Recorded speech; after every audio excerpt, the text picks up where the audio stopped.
കേന്ദ്ര സഹമന്ത്രിയും തിരുവനന്തപുരം മണ്ഡലത്തിലെ NDA സ്ഥാനാർത്ഥിയുമായ രാജീവ് ചന്ദ്രശേഖർ ഇന്നലെ തീരപ്രദേശമായ പൊഴിയൂരിൽ സന്ദർശനം നടത്തി.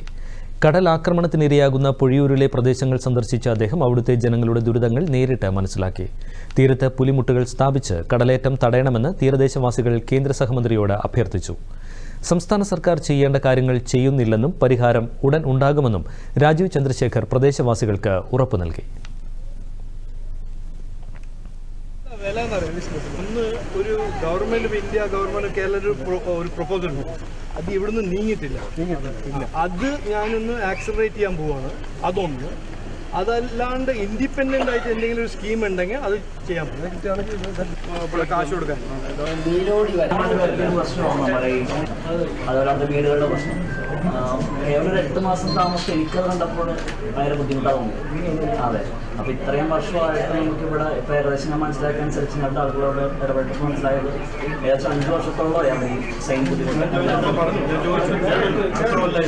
അപ്പോൾ അത് വളരെ മോശമായിക്കൊണ്ടിരിക്കുക. ഇപ്പോൾ നമുക്ക് നമ്മുടെ സിസ്റ്റേഴ്സിൻ്റെ ഫോൺ ഉണ്ടാവാത്തത്. ഞാൻ